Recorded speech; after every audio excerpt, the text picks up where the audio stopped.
গাফিলতি প্রমাণ হলে চিকিৎসকদের লাইসেন্স পর্যন্ত বাতিল হতে পারে। অন্যদিকে মেডিকেলের যে মেদিনীপুর মেডিকেলের ছবিটা যদি আপনাদের বলি, ডার্টি পিকচার। বিশ্ব স্যালাইনের তদন্ত কমিটির রিপোর্টে ছত্রে ছত্রে চূড়ান্ত অব্যবস্থার ছবি। সরাসরি চলে যাব, আমার সঙ্গে সোমরাজ রয়েছে, সোমরাজের সঙ্গে কথা বলবো। সোমরাজ, যেহেতু একের পর এক চাঞ্চল্যকর তথ্য উঠে আসছে এই মেদিনীপুর মেডিকেল কলেজ থেকে।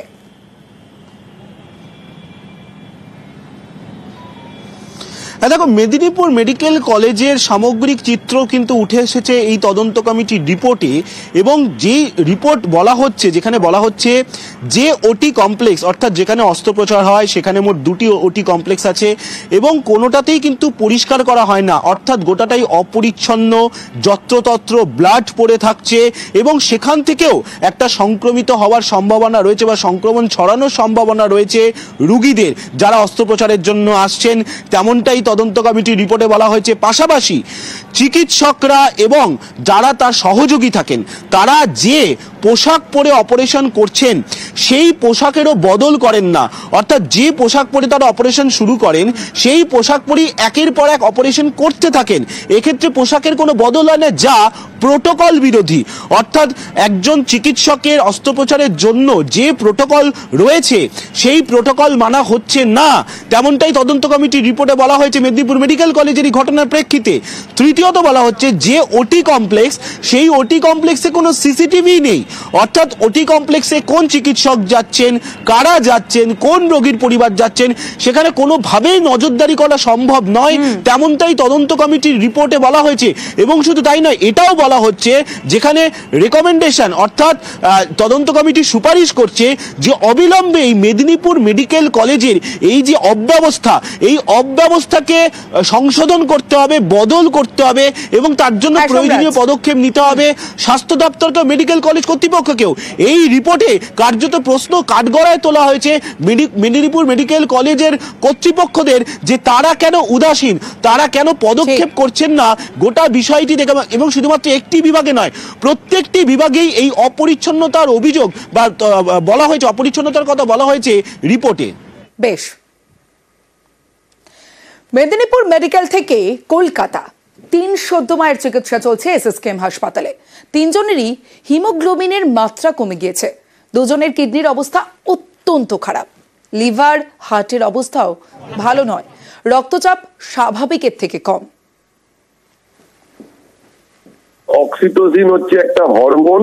যখন প্রেগন্যান্সির পরে ডেলিভারি হলো, নর্মাল ডেলিভারি হোক বা সিজারিয়ান হোক, ডেলিভারির পরে ইউটেরাসটাকে কন্ট্রাক্ট করে আবার ছোট হতে হবে। সেটা যদি না হয় তাহলে প্রচুর পরিমাণে ব্লিডিং হবে। তো তাতেই ব্লিডিং থেকেই প্রসূতি মায়েদের মৃত্যু হতে পারে। সেটাকে আটকানোর জন্য যে ডেলিভারিতে বাচ্চার শোল্ডার যেই ডেলিভারি হচ্ছে সেই সময় মাকে অক্সিটোসিন ইনজেকশন দেওয়া হয়। কিন্তু একই সাথে যদি টু মাচ অক্সিটোসিন দেওয়া হয়, প্রচুর পরিমাণে জল বা ফ্লুইড রিটেনশন হবে এবং সেই জল বা ফ্লুইড রিটেনশন হলে ইউরিন আউটপুট কমে যাবে, হার্ট ফেলিওর হবে, পালমোনারি ইডিমা হবে এবং ইভেনচুয়ালি তার থেকে পেশেন্টের মৃত্যুও হতে পারে। অক্সিটোসিন দেওয়ার সময় বারবার মনে রাখতে হবে, আমাদের একটা গাইডলাইন আছে যে কতটা অক্সিটোসিন কখন দিতে হবে, কতটা ইন্ট্রামাসকুলার দিতে হবে এবং কতটা ভেইনের মধ্যে দিতে হবে বা কতটা স্যালাইনের ড্রিপের সাথে আস্তে আস্তে দিতে হবে। তাই এগুলো মনিটরিং কিন্তু খুব জরুরি। রিঙ্গার ল্যাকটেট, আরএল স্যালাইন নিরাপদ নয়। মাস 6 আগে বিপদ আজ করে ইসলামপুর মহকুমা হাসপাতাল, আর বন্ধ হয় আরএল স্যালাইনের ব্যবহার। আর এই আরএল স্যালাইনের পার্শ্ব প্রতিক্রিয়ায় মেদিনীপুর মেডিকেলে এক সদ্যজাতের মায়ের মৃত্যু হয়েছে বলে অভিযোগ। গত সপ্তাহে রাজ্যে এই স্যালাইন প্রস্তুতকারী সংস্থাকে নিষিদ্ধ করে স্বাস্থ্য দফতর।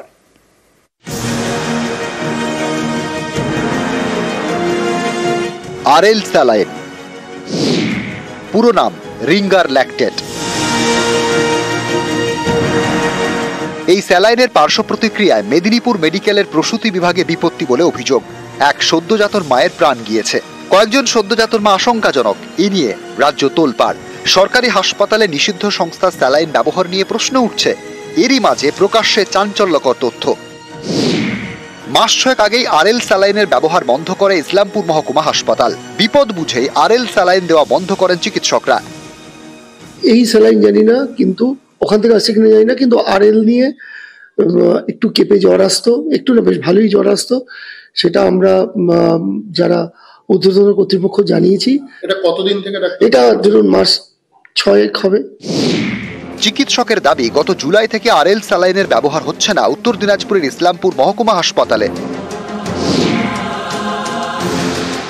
উত্তর দিনাজপুরেই তৈরি হতো এই স্যালাইন, এখানকার চোপড়ায় পশ্চিমবঙ্গ ফার্মাসিউটিক্যাল কারখানায়। গত 7ই জানুয়ারি এই সংস্থাকে নিষিদ্ধ করে স্বাস্থ্য দপ্তর। মেডিকেলে সামগ্রী তৈরি এবং সরবরাহ করতেও নিষেধ করে দেয়। এর অনেক আগেই আরএল স্যালাইন ব্যবহার বন্ধ করে ইসলামপুর মহকুমা হাসপাতাল। স্বাস্থ্য দপ্তরের নিষেধাজ্ঞার পরেও নিষিদ্ধ সংস্থার অন্য স্যালাইন দেওয়া হয় এই হাসপাতালে রোগীদের। আমি শুনেছি, এটা শুনেছি বলতে আমি সোশ্যাল মিডিয়ায় শুনেছি এটা, হ্যাঁ, কিন্তু এইগুলো তো অ্যাডমিনিস্ট্রেটিভ ব্যাপার, আমি জানি না, মানে ওখান থেকে নেওয়া হচ্ছে কিনা জানি না, কিন্তু আরএল এ হতো। আমি চেষ্টা করতাম আরএল না দেওয়ার। নিউজ 18 বাংলা। কাঁথি সমবায়ের ডিরেক্টর নির্বাচনে তৃণমূলের দ্বন্দ্ব প্রকাশে দলের নেতাকেই বোম মারার হুমকি বিধায়ক অখিল গিরির। পাল্টা অখিলকে ঘিরে স্লোগান সভাধিপতি উত্তম বারিক ঘনিষ্ঠদের। ডিরেক্টর নির্বাচনে মনোনয়ন জমা নিয়ে উত্তেজনা, তৃণমূলের 2 গোষ্ঠীর প্যানেল নিয়ে গন্ডগোলের সূত্রপাত।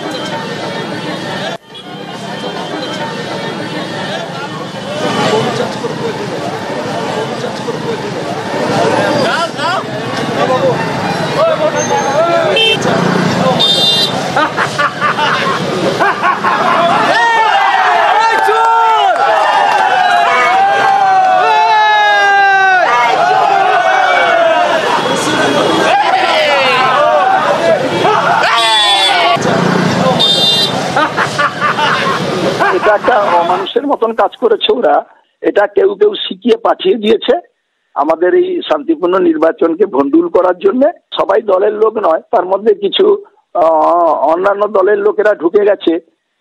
তাতে আমি রাজ্যকে জানিয়েছি, রাজ্যের 2 জন প্রতিনিধি আজকে এসেছিল, তাদেরকে জানিয়েছি, ছবি দেখানো হয়েছে, রাজ্য নেতৃত্ব মানে আমাদের সুপ্রিম নেতৃত্বকে জানিয়েছি, এবং এর পিছনে যে সমস্ত নেতৃত্ব আছে তাদের বিরুদ্ধে ব্যবস্থা নেওয়ার কথা বলেছি। জানি না কে বা কারা ঘটনাটাকে বিকৃত করছেন। আমাদের একটি বৈঠক হয়েছিল, সম্ভাব্য কিছু লোকের নাম আলোচিত হয়েছিল, সেখানেই সিদ্ধান্ত হয়েছিল রাজ্য সভাপতি সুব্রত বক্সী সাহেব ছিলেন, দলনেত্রী মমতা বন্দ্যোপাধ্যায়ের কাছে পাঠানো হবে। পরবর্তীকালে লিস্ট অনুমোদন হয়ে এসছে কি আসেনি সেটা রাজ্য থেকে যারা এসছেন রাজীববাবু আপনাদেরকে বলেছেন, আপনারা সেটা শুনেছেন। আমার এই সম্পর্কে কোনো মতামত নেই। দলের নেতৃত্ব যা সিদ্ধান্ত দেবেন সেই সিদ্ধান্ত নিশ্চিতভাবে দলের কর্মী হিসাবে মেনে চলবে।